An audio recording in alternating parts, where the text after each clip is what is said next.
Let's get me up. There we go. Right. It's an absolute joy to speak to you all today. The sun is trying to peek through, which is really lovely, but we had a whole night of really heavy rain, so I just been zooming out, checking all my plants. I hope they're all still alive.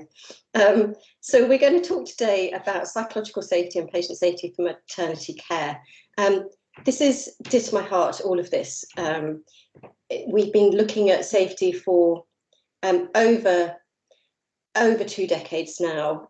In fact, the history of safety is obviously a hell of a lot longer than that, but we've been concentrating a lot on what could we do differently to make care as safe as it possibly can.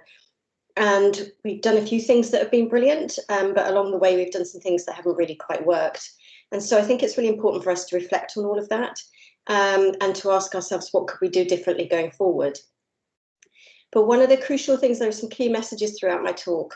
One of the key messages is, don't think about this as yet another new initiative or yet another new intervention. Any of the things I talk about are all additions or evolutions of where you've been and where you want to get to. So they add to the strength of what you're trying to achieve. They're not a new thing. They just might be called something different from what you've been used to before. So don't get hung up on the terminology at all the time, because you'll know and feel that it feels really intuitive. So we've had the introduction from the lovely Dan, and what will happen today. My assurance to you is you will get lots of breaks. I think it's really incredibly important when you're on the screen all day long. And as Dan said, you can be on the screen or not on the screen. Sometimes people find it really quite intense to have their video on, and so I don't have a problem with that at all if you have it off. And the breaks are hopefully downtime. I know that can't always happen, but if you can, try to think about what I've been saying, think about what it means for your work, think about what it means for you as leaders, as you all will be, but also try and go for a little walk around, or at least move and go and get some different perspectives while during the day. I know that most of you probably would get off and go and check your emails and make sure that the kids are okay and all of those kind of things, but try to look after yourself today, because it's quite a long day doing a whole thing in front of your computer. With regards to the etiquette, there is obviously the hands up function, which is really lovely, and if you want to have a chat with me or share a comment, share an idea, that's really lovely. If you're too shy, that's not a problem. Then just post anything in the chat room you like. And the chat room is for talking to me, talking to Dan, talking to each other, sharing ideas, sharing comments, but also some of the very kind of brief group work that we're going to be doing. I'm not going to make you do anything really awful today. This isn't role play. This isn't me telling you to go off and do some sort of flip chart thing somewhere. This is very much about us talking to each other and having a conversation today about all of the aspects of safety that I'm going to share with you. So we're going to cover these things, and there's a key reason why we're covering all of these things, because they're all interlinked. This wonderful guy called Eric Holnagel, he's called a resilience engineer. That sort of sounds incredibly impressive, doesn't it? But he's a real expert. Some people might describe as a guru. It's a rather strange term, but he's a real expert when it comes to really thinking deeply about safety. And he calls it synthesis or synesis, which is where things have an interdependency on each other. They are all connected. You should not work on one without working on the other. And so this is why, in order to achieve things like psychological safety, you have to work on all of these other things. Equally, you could put any of the other things in the middle of this picture and ask yourselves, what do I need to work on in addition to that? And you see all the same things. So all of these things must be either worked on or addressed or tackled. So incivility and bullying is obviously something that needs to be tackled and addressed and minimized as much as possible. The restorative just culture is something that we want to amplify, something we want to build, something we want to create. Safety 1 and safety 2 is something that we really need to understand in order to think about how we can actually make care safer. And the principles of human performance is how can we all work to our very, very best ability. That's what every single one of us wants to do. Every single one of us wants to feel like we are really giving of our best, and we are creating the very best teams around us and the very best units around us and so on, depending on who you are and where you sit in the organization. You are just desperately trying to achieve the very best that you possibly can, let alone trying to be the very best carer that you can be for the mothers and the babies that you look after. So all of these things are interlinked, and that's why we're going to cover them today. So it is entitled Psychological Safety right at the beginning, so I think it's very important that I start introducing what that all is. But first I'm going to talk about what it isn't. So it isn't about being fearful, and it isn't about blaming, and it isn't about shaming, and it isn't about making people feel guilty.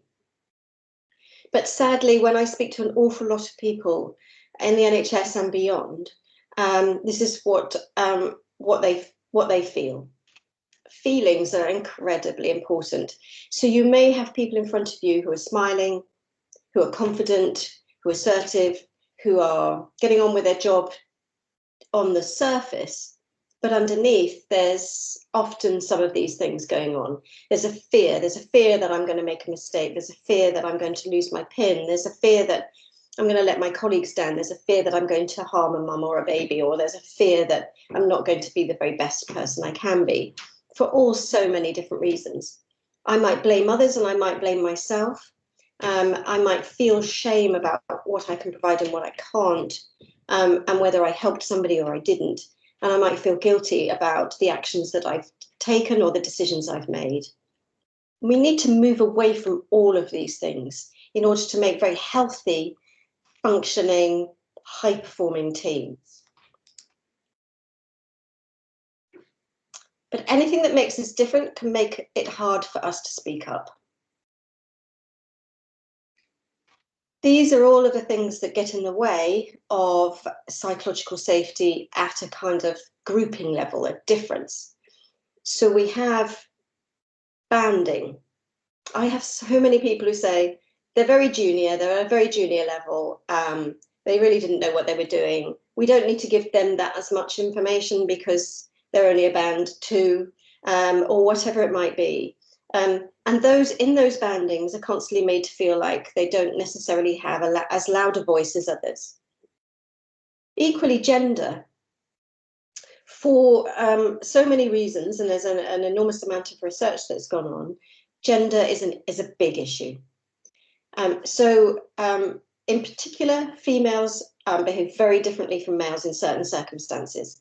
And if you ever want to find out more about this, all you have to do is read things like Invisible Women and other really fantastic books that talk about how systems are designed for men, systems and processes and equipment, tools, everything are all designed around men. And the research up until the very recent years has always been on men. So anything that's come out of that research is related to what we understand about a human being from a male perspective. And the Invisible Women actually shined a light extremely brightly on the fact that even things like town planning is built around a man's perspective of what a town should look like, rather than a female's perspective or a maternal perspective, in terms of anyone who's got children and need to go from A to B and moving around with your prams will know that it's not being built around the ability for you to do that. In some cultures and countries, women are not considered in terms of their toilet needs and their need for privacy. So these things really, really matter. So when we think about the design of our healthcare premises, our equipment, the way in which we run our processes to make them safer, we need to think about men and women equally. Sexuality has a big issue in terms of people's confidence, the ability to speak out, and their ability to feel perceived differently. Ethnic minority is a clear one in that we know that those from different ethnic minority backgrounds are dealt with differently when things go wrong. Not only do they feel that they can't speak out when something has gone wrong, or they feel very fearful about speaking out when something's gone wrong. Often what we know from a lot of research is that they are more likely to be investigated, they are more likely to be suspended, they're more likely to be subjected to complaints and grievances and so on. So there's a disproportionate activity in terms of performance, depending on what background you're from. Disability, again, are we designing our systems so that they're safe for people no matter what their abilities are, and whether they can reach things, when they can move through and in things? Are we making it a level platform in terms of everyone has the chance to do the very best that they can? And status. So I talked about banding. Banding's a part of status, but also status in terms of profession, or the level you're at in a profession, or the level of seniority that you have.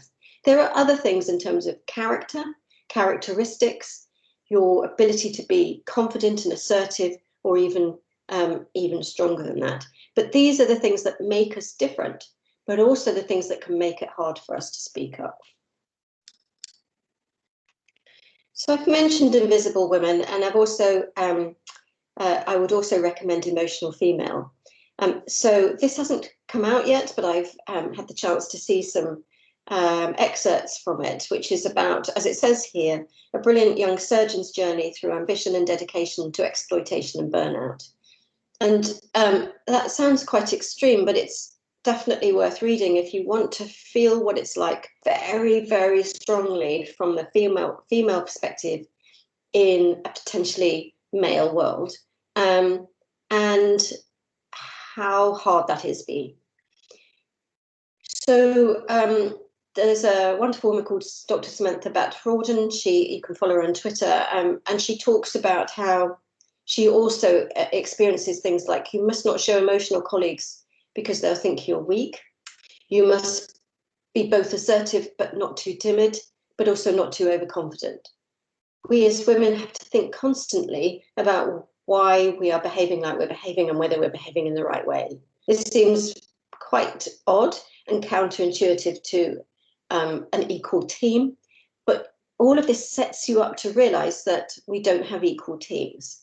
And you have to think through within your teams the mix within which you've got.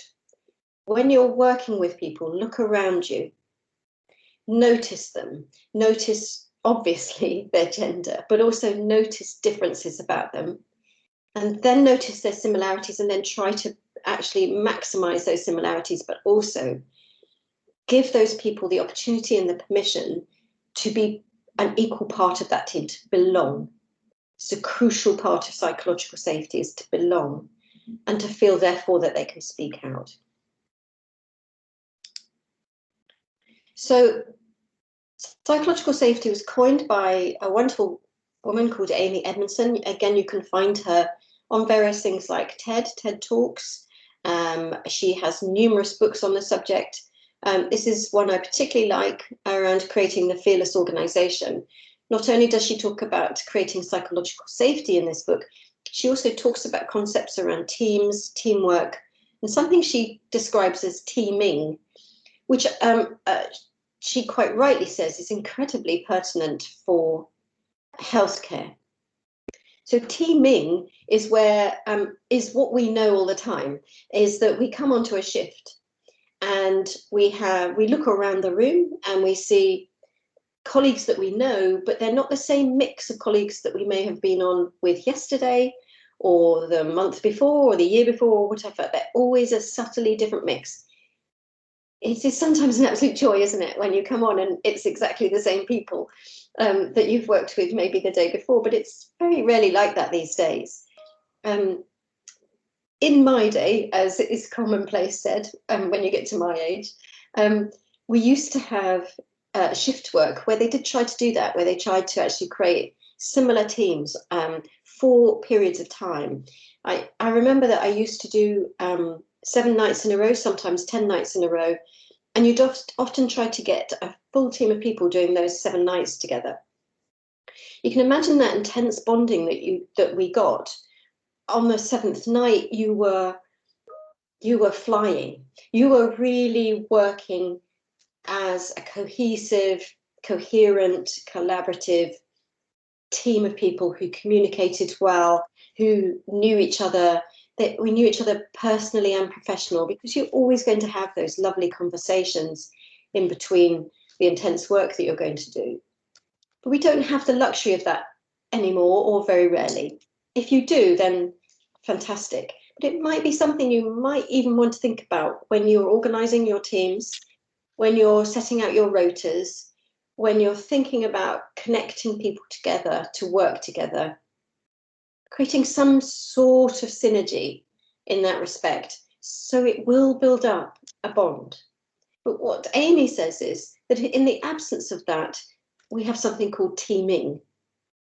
And teaming means that you come to that team and you recognise that you're now an individual in a new mix, a new grouping.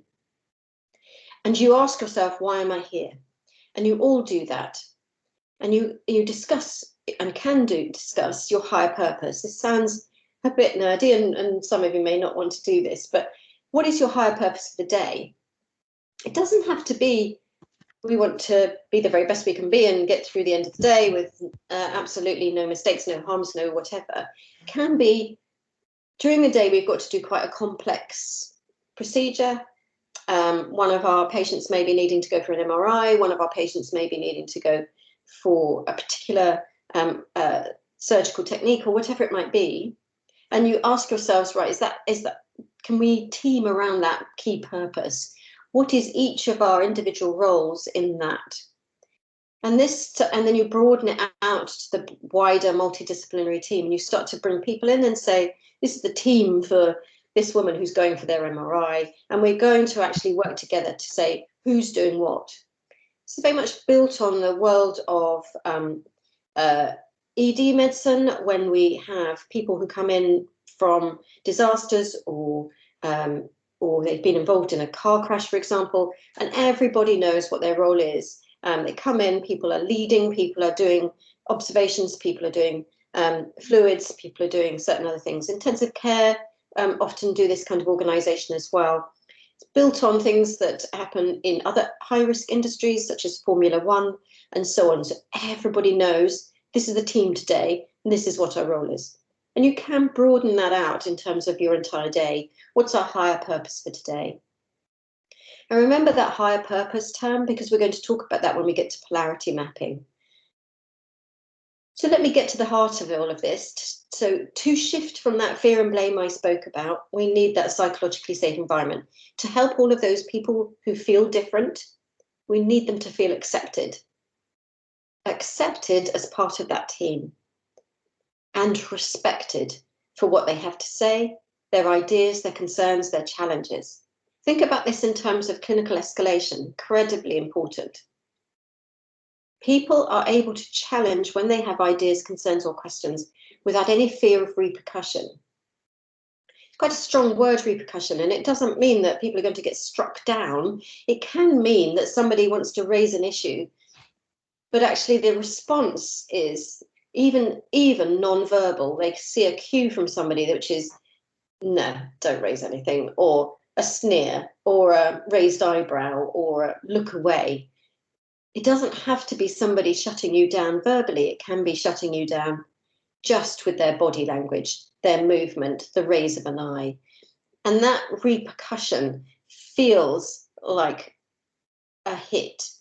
I clearly don't have a voice in this circumstance. So Amy was talking about psychological safety for some time. And people, she had a kind of cult following right in the very beginning.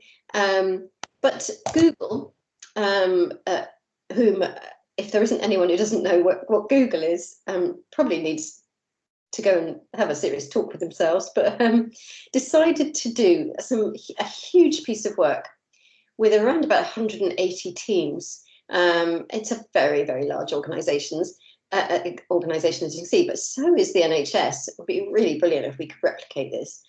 And they called it Project Aristotle. And they looked at hundreds of team dynamics, and they worked through what they felt was the top, and ultimately got to what they felt were the top 5 team dynamics. What makes a successful team? And this came from the teams themselves, the people themselves. And as you can see, psychological safety was named number 1. And this brought Amy Edmondson's work right out into the open. Everyone wanted to know about psychological safety. What is this? What is this that Google is talking about? Who is this Amy Edmondson? And so her work and her books and her research suddenly escalated. And now, thankfully, we are talking about it on a very regular basis, because it is absolutely crucial. But I also wanted to remind people, these are the others in the top 5. And they in themselves are really brilliant when you think about creating a team, and creating a team that centers around safety, quality, effectiveness, performance, and so on.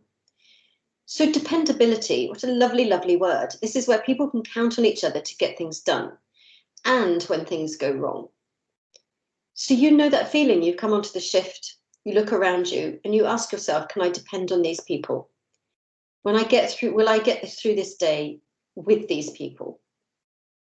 And it's a really lovely feeling when you feel that confidence and the strength to do that. And if you don't, you want to ask yourselves, why? Is it about me, or is it about the people I'm surrounded with? And if it is about the people I'm surrounded with, what's my role in helping them become more dependable? As in, how can I help them feel stronger, feel more happier, feel confident in what they're doing, so that we can count on each other? So it works both ways. Excuse me. Even more, excuse me. The third is structure and clarity. How many of you been in roles when you're thinking, I have no idea what she asked me to do, or I've been given this project and I'm not sure what the goals are or what my objectives are. And even in roles where you think, I'm not sure what my role is here. And this is really quite scary.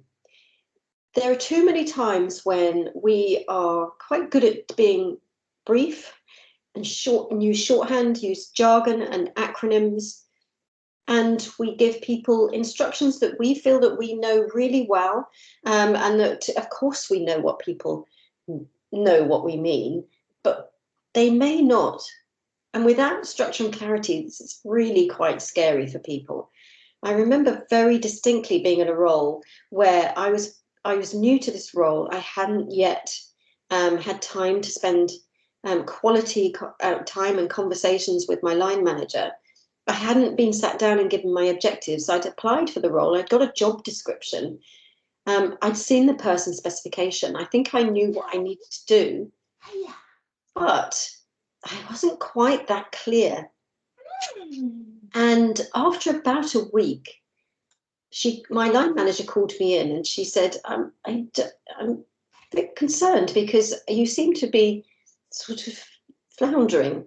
I think it was only after a week. And I remember thinking, well, I'm floundering because I don't really know what I'm doing. And how safe do I feel that? Because this person's employed me, and they've chosen me. And now I'm feeling like, well, can I just raise my hand and say I don't really know what I'm doing?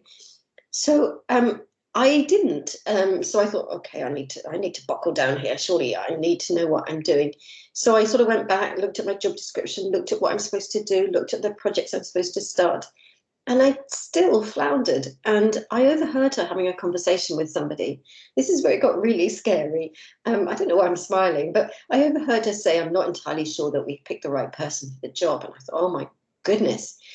And that gave me the courage somehow. I thought, right, I'm at risk here. So it gave me the courage to go to this person and say, I know I'm not actually performing that well. I know that you can see me floundering because I am.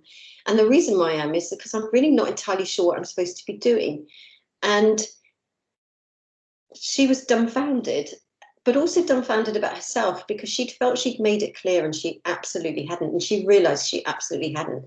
And we sat down and we had a brilliant, brilliant conversation. And I have to say, The next 5 or so years that I was in that role, I knew what I was doing, and we had the most brilliant clarity about what was needed, both from each other and in the role that I was doing. So my lesson to you there is, make sure that you are clear for others about what their role is, even if it's on just that shift.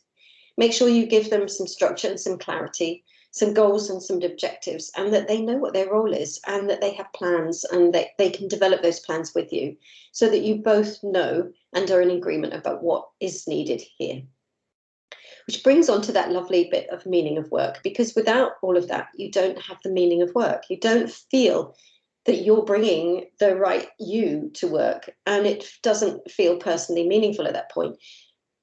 There's more to this meaning of work than that, though. It is about feeling that you have purpose, that the role that you do is important to you.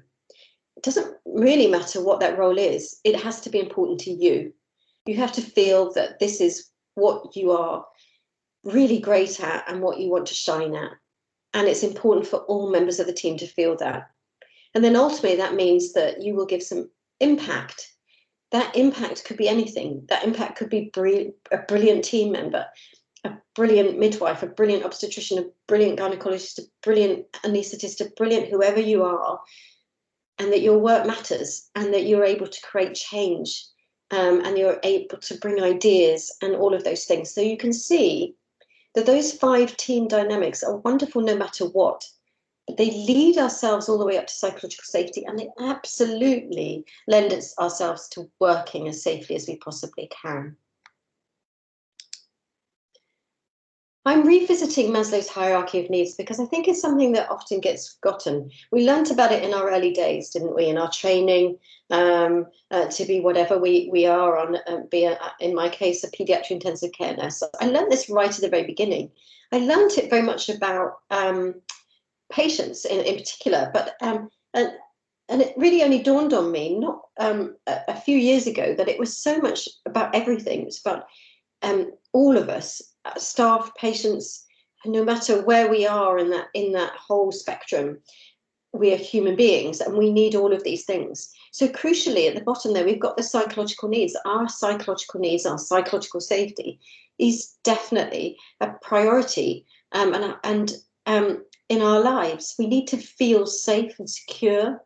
We need to feel love and belonging. We need to feel esteem, and we need to have self-actualization, that we really believe in ourselves. And these things need visiting every now and then, just to remind us of the absolute importance of the very foundations of what human beings need. And partly, we'll never get safer healthcare if people are tired and sleep deprived, hungry or dehydrated.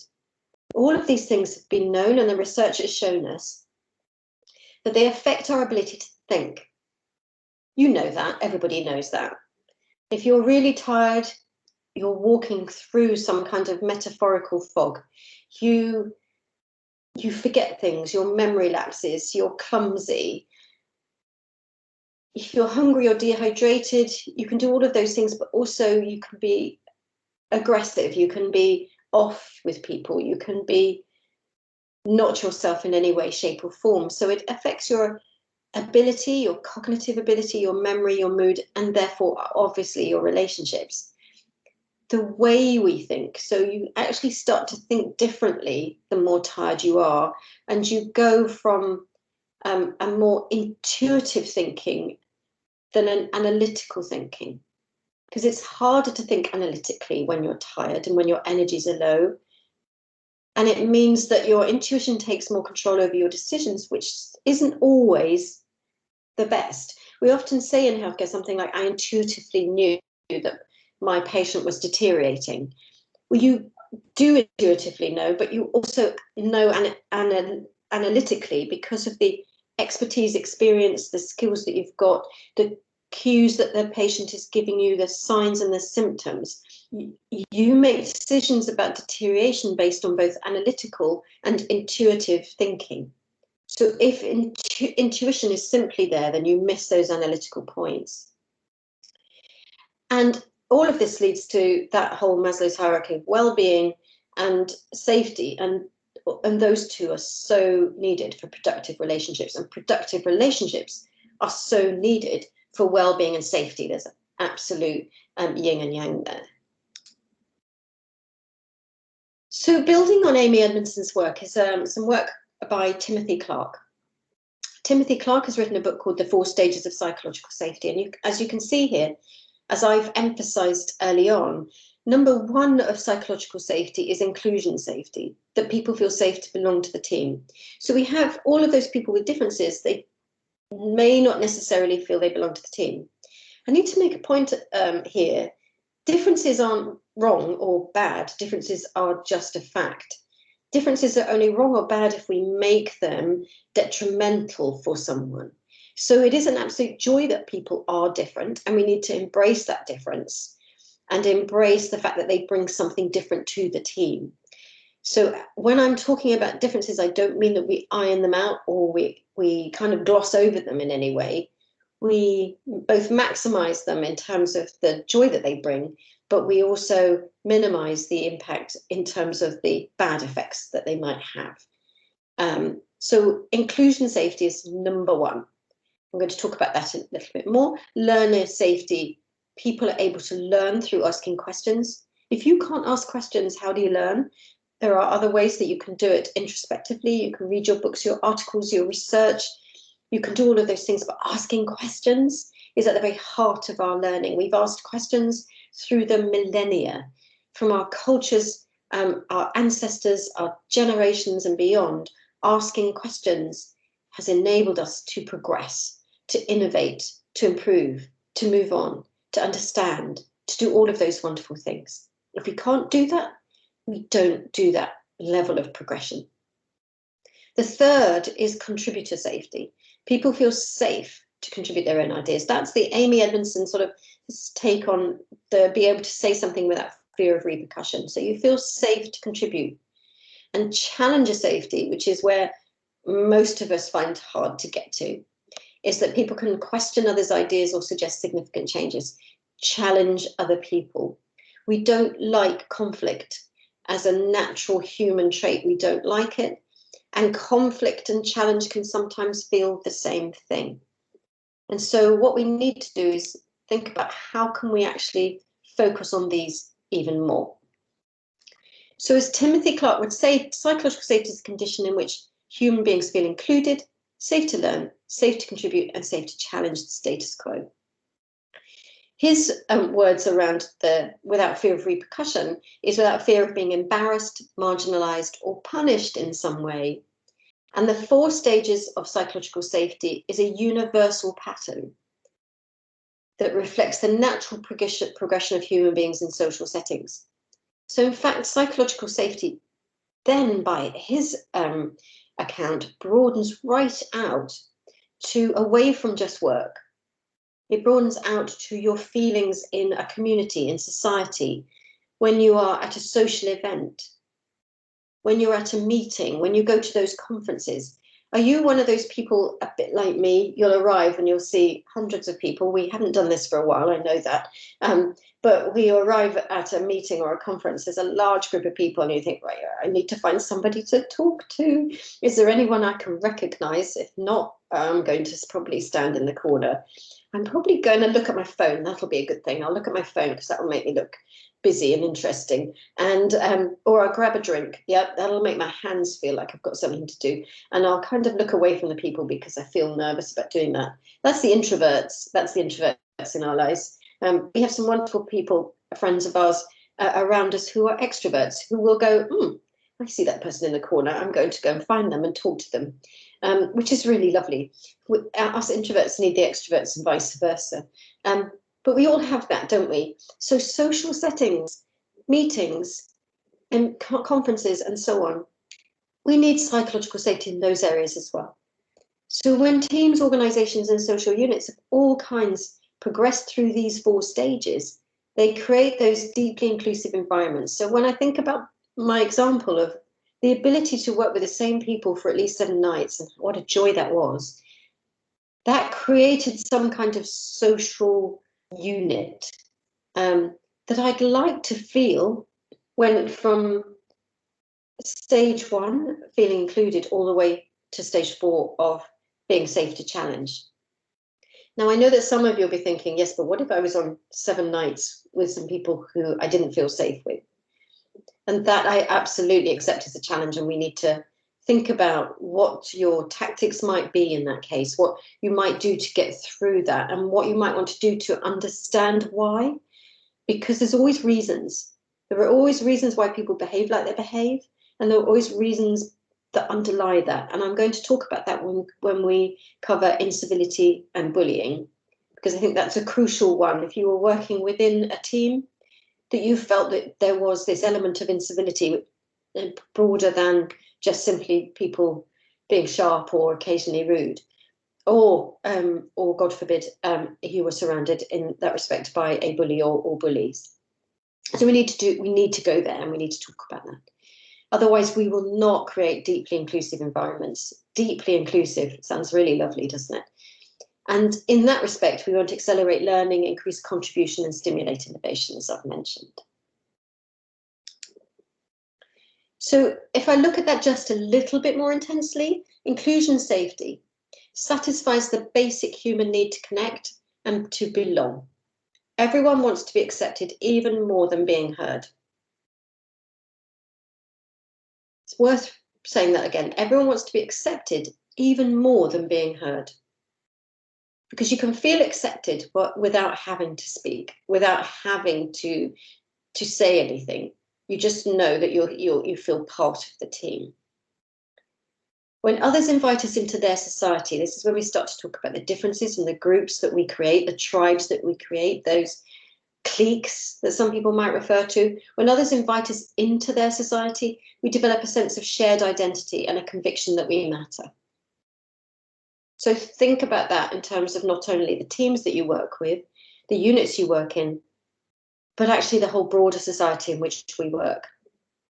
Being very, very heightened by everything that's been going on over the last year, not only around things like, obviously, the pandemic. I can't do a talk without mentioning the pandemic, but also the other issues around Black Lives Matter, and the issues around gender, and sexuality and so on. When others invite us into their society, we develop a sense of shared identity and a conviction that we matter.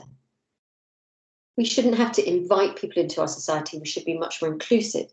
But there's a key point to be made, that when we create inclusion safety for others, regardless of our differences, we acknowledge our common humanity, which I think is really lovely. So building on that just a little bit more, diversity is not just valuable, it is vital, but it is also inclusion that really drives performance. As Liz and Molly beautifully describe here, it's diversity is having a seat at the table, inclusion is having a voice, and belonging is having that voice being heard. So psychologically safe workplaces promote and harness the benefits of mutual trust among staff to create that meaningful sense of belonging. And this is essential to unlocking the benefits of diversity. So moving on to that stage 2, learner safety. So learner safety satisfies our basic human need to learn and grow, as I've mentioned. Without it, we don't grow.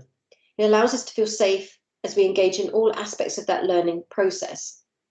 So learning is about asking questions, which I've mentioned is so vital, but it's also about giving and receiving feedback. This is also intricately connected to the whole challenger safety, because giving and receiving feedback can sometimes be mixed up with challenging people or conflict in some way, because it's often quite poorly handled. So what I mean is giving and receiving feedback to people in terms of their performance. Obviously, you can do that in a really amazingly positive way using appreciative inquiry, and you can actually start to help people with what they're struggling with. And then you can do it really, really badly. And you can actually label people as being lazy, incompetent, without truly understanding why they're behaving like they're behaving. As I've mentioned very early on, if you don't know what your goals are, your objectives are, or what you're trying to achieve, you won't be performing very well. And what you could do is get quickly labelled as somebody who's floundering, not very good at their job, and should be moved on in some way or other.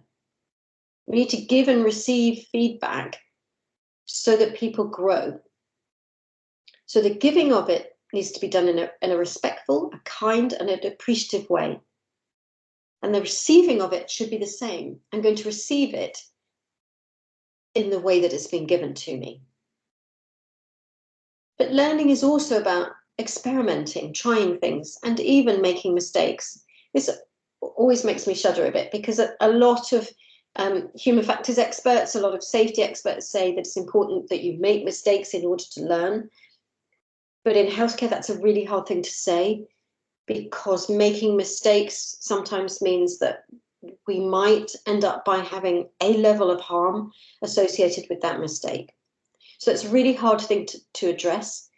And I think it's very much about making mistakes in as safe a possible way as you can. So by making mistakes, I think that what we need to understand is, in healthcare, what we need to do that is in a more improvement methodology way, which is, let's try out stuff, let's refine it using perhaps a tool like PDSA and so on, and iron out the things that we're refining. So a testing, refining process, rather than in the psychological safety attempt or description here of making mistakes so that you know what you can learn from failure looks like. It's a conundrum in my head associated with safety and patient safety. Who hasn't hesitated to raise their hand to ask a question in a group for fear of feeling dumb? Every single one of us. Every single one of us.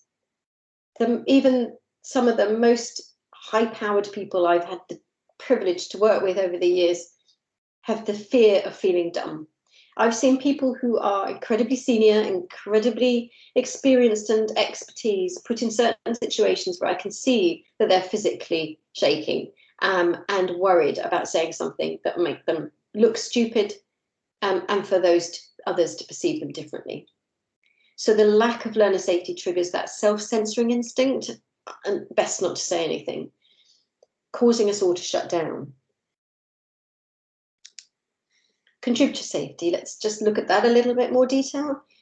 Again, satisfies the basic human need to contribute and make a difference. Coming back to that Project Aristotle, the findings that we need work to be meaningful, we need it to matter, and we need to have impact. So we need to contribute and make a difference. And when contributor safety is present, we feel safe to contribute as a full member of the team, using our skills and abilities to participate with energy and enthusiasm. And the more we contribute, the more confident and competent we feel. But we also can create contributor safety for others, give them permission to speak, the opportunity to say something, the opportunity to contribute, and empower them with things like autonomy. Let them make some decisions about what they need to do, with some supported guidance, a little bit of a steer and encouragement in exchange for all of their efforts and their results. So then we get to that tricky one, the challenger safety. And this satisfies the basic human need to make things better, which is a really lovely way to think about challenging. So unfortunately, challenging is often seen as aggressive, assertive, back to that conflict word. But actually challenging is about challenging people to be brilliant, their very best. If you think about sports coaches, mentors, they challenge you to think about, what could I do differently so that I could be even better? And it's the support and confidence we need to ask those questions. Why do we do it this way? What if we tried this? Or may I suggest a better way? What we need to do at this point is instill that right from the very beginning. The very beginning in our med schools, our nursing schools, our midwifery school, wherever we are in our training, make sure that we instill that it's really okay and important to say, why do we do it this way? So that when people walk onto your unit, walk into your team, work amongst you, and they stand there quizzically thinking, why on earth do they do it that way? All they may be wanting is an understanding. We do it this way because. They just might want an explanation, but they may also want you to think about, why do we do it this way? because it's become a habit, a norm. This is just the way we do it, rather than actually stepping back and going, gosh, yes, you're right. Why do we do it this way? And what if we tried it another way? What if we tried it maybe a different or a better way? This is the highest level of psychological safety, and it allows us to feel safe to challenge the status quo without that retaliation, Timothy Clark would say, and without repercussion, Amy Edmondson would say, or the risk of damaging our personal standing or reputation, because this is what we worry about. So back to the lovely Liz and Molly. They've written a wonderful book. If you haven't had the chance to read this or to download it, it's called No Hard Feelings. And it talks about emotions at work and how they help us succeed. It just brings it all out and says it's okay to feel, it's okay to be emotional. Is it okay to know that actually an awful lot of people are feeling the same? If you follow them on Twitter, they do the most astonishingly brilliant, very simple pictures that sum up 1,000 words. You know, that lovely saying, a picture conjures up 1,000 words. So I love this, the absence of psychological safety. So somebody's clearly got an idea and they're wondering whether they should say something. Does my idea make any sense? Will I sound stupid? And so on. And then before you know it, that meeting is over. Have you ever walked out of a meeting, a briefing, a huddle, a debriefing, a handover, thinking, I wish I had said? What you need to do is work on how you can enable people to be able to say those things, but how you can enable yourself to say those things. I wish I had said. So instead of that, you say, I'm so glad that I brought that up. A lot of people say, well, how on earth can you measure it? Really, it's about, in my view, qualitative measurement. But there may be some quantitative stuff you can do, and you can do that through using things like Likert scales or any other similar scales where you can actually quantify it in some way. So you can, if you wanted to, ask your teams the following questions. So I'm not going to go all the through these, you have them in the slides, but so it's things like, on this team, I understand what's expected of me. Come right back to that Project Aristotle. I know I've got structure and clarity.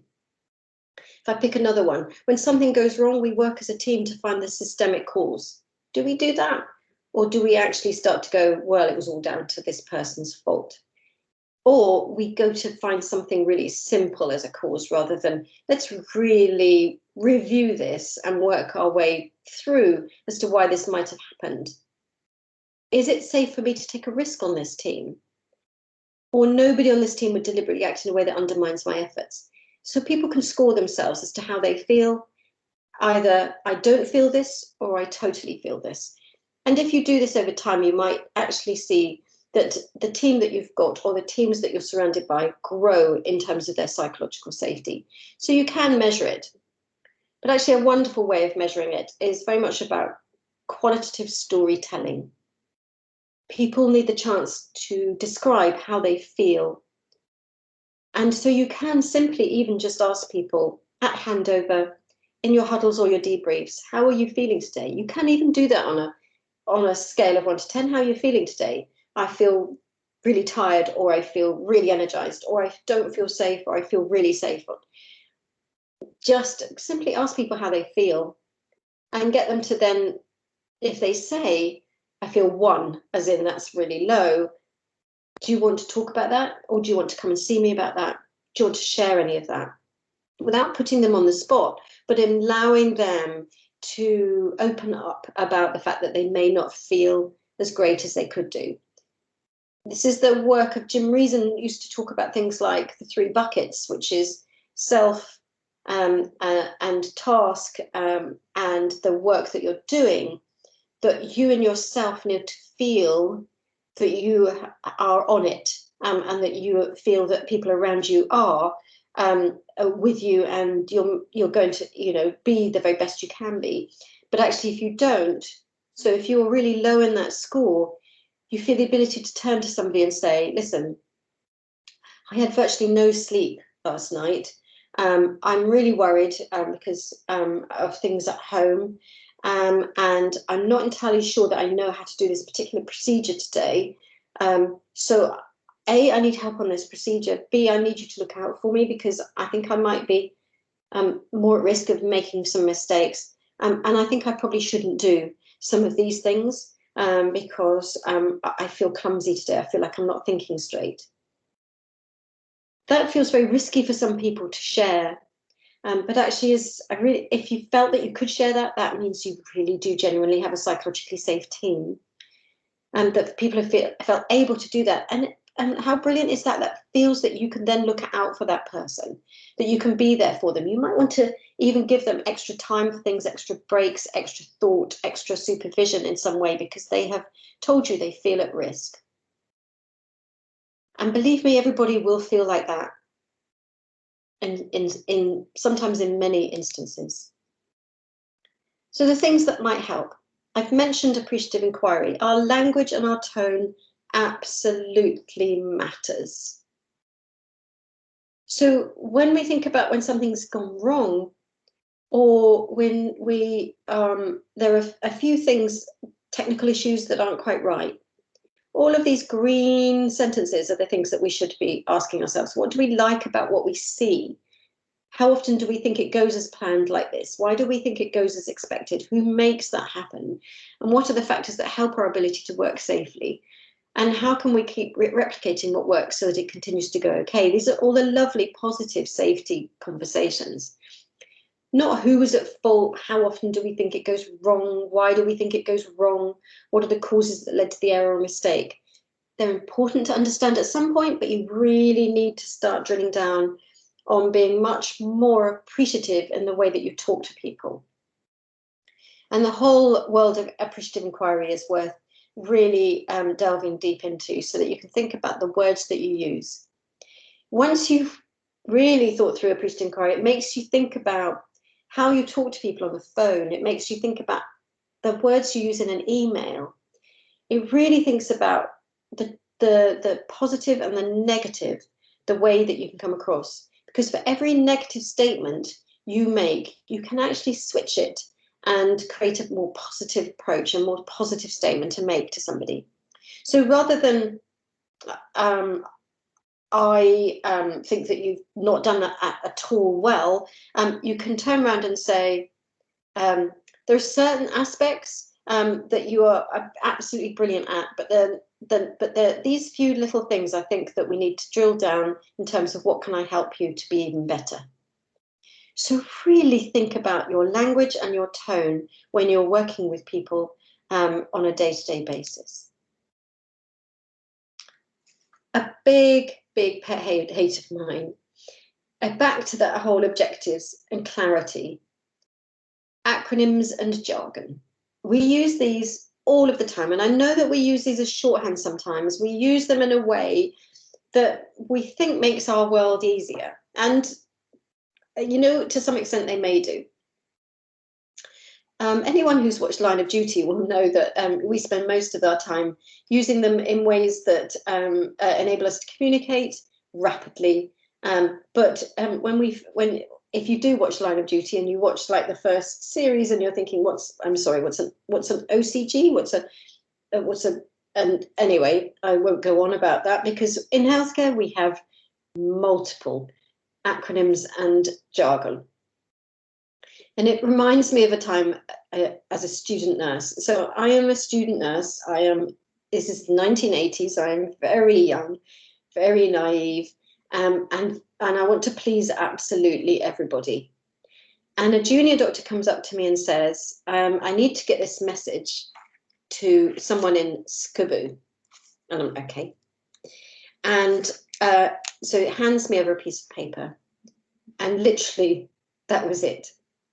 SCBU, I'm asking myself. We have the lovely acronym right in front of us here, SCBU. But you're talking to somebody who's never heard the word SCBU before, never heard the word, the acronym, never understood, got that terminology, that vocabulary. So I write down in my little notebook, because clearly student nurse carried a notebook absolutely everywhere, and wrote SCOOBOO, SCOOBOO, and went out of my unit, because obviously SCBU wasn't on my unit. I worked that one out, And I started walking the length of the hospital, trying to find something that had a signage, because I didn't have the confidence to ask anybody, in relation to SCOOBOO, SCOOBOO. So where is this? Eventually, I realised that this was taking too long, and I needed to have the courage to say something. So I bumped into somebody and said, "I'm looking," and I showed them the piece of paper. "I'm looking for SCOOBOO ward, I think it is.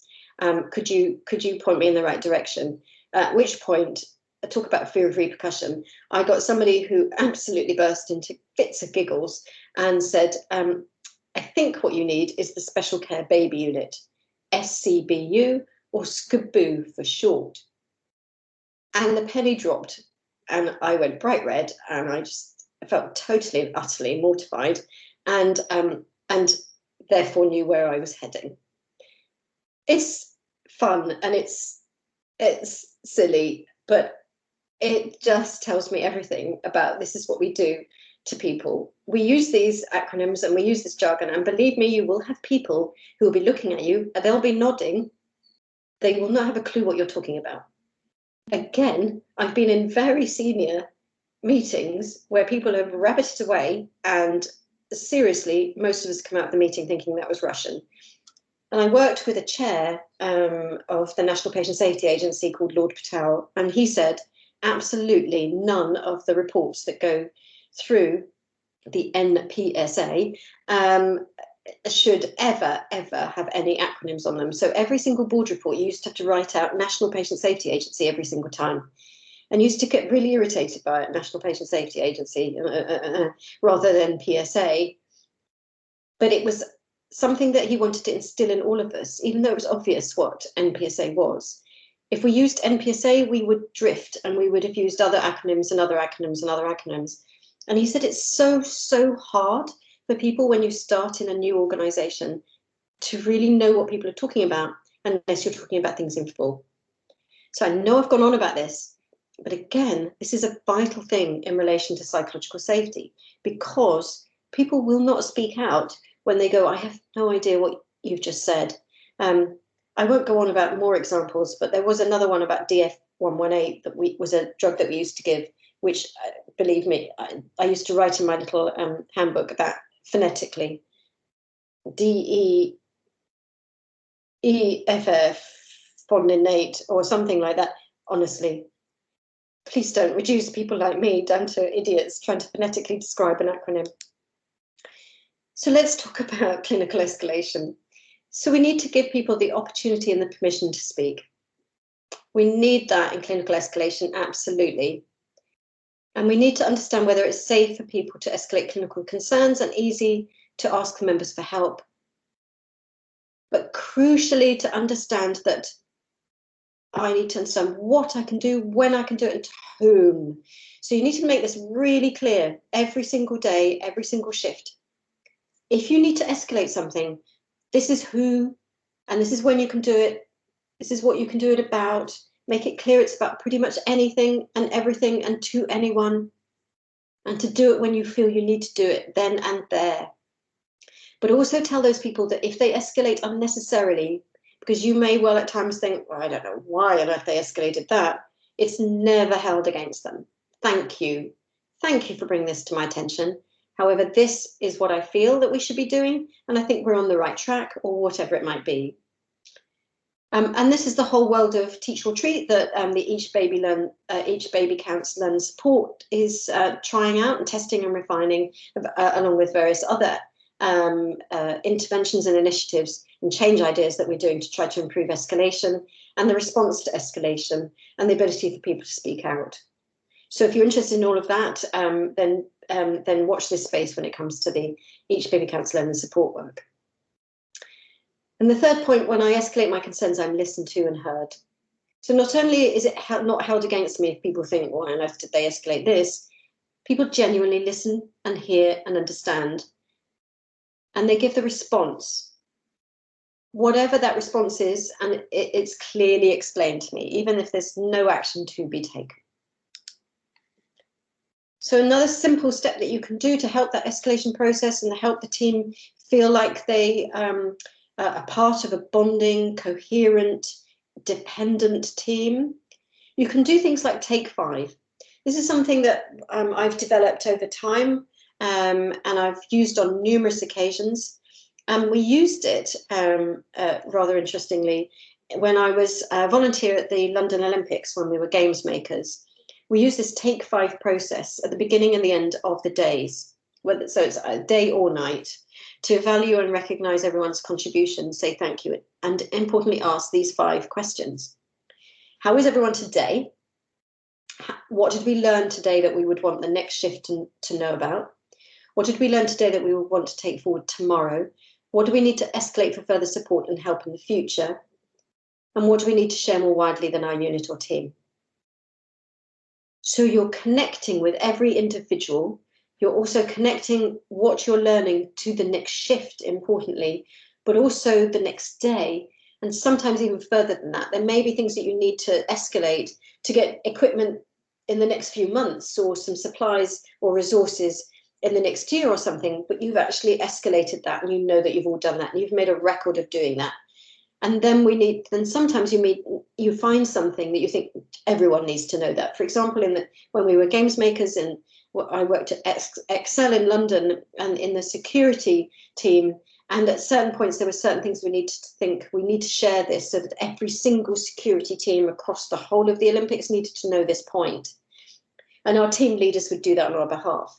So you actually have roles for finding out how people are, finding out what people need to know for the next shift, finding out what people need to do next day in the future, and sharing more widely, broadly across multiple teams across the organisation.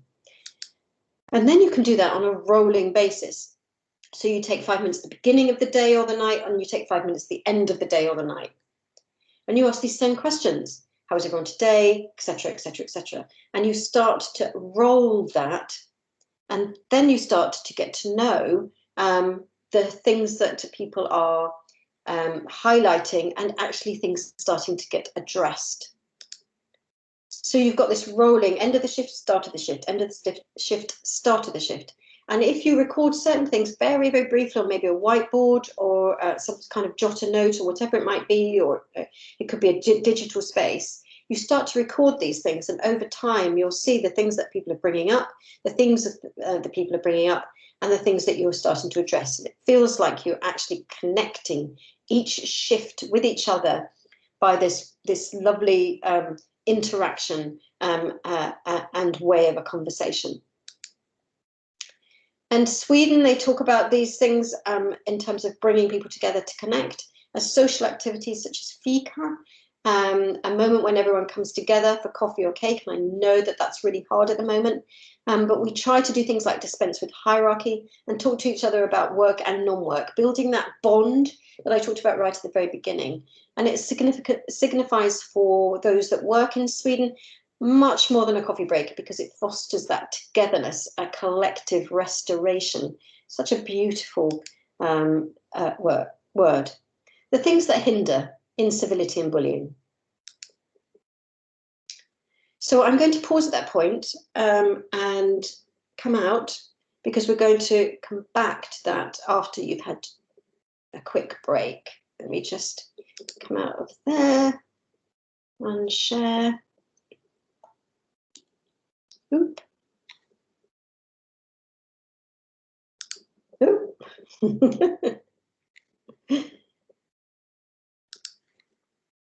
Thanks, Suzette. Are you wanting everybody to go and have a break and then come back to do the exercise? I'm very conscious, because I really like making sure that we meet those break points, because there's only so much time that you can hear from me, and I'm just really excited to do the case study polarity mapping and discussion, and I think that deserves some time after people have gone away, had a bit of a comfort break, had a drink, and we can do that after that. So okay. I'm pausing at this point and we'll come back and we'll do all of those things if that's all right. So it's 10:15. So if everyone comes back for 10:30, then we'll get on with the group work and then move on to the principles of human performance. Is that all right?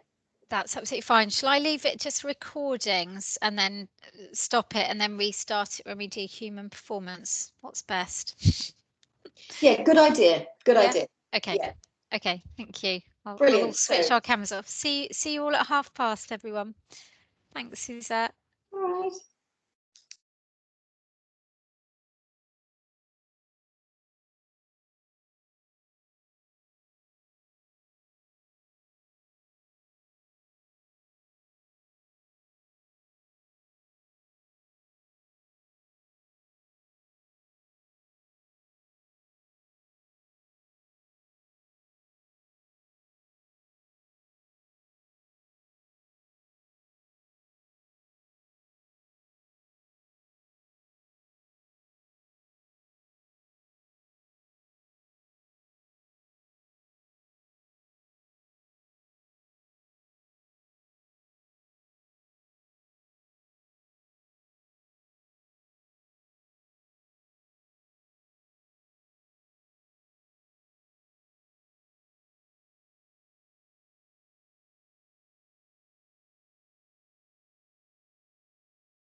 Hi Suzette, are you happy to give me a heads up when we go on to the next topic, just so I can pause it and then restart? I don't know how quick it is on Teams to do that.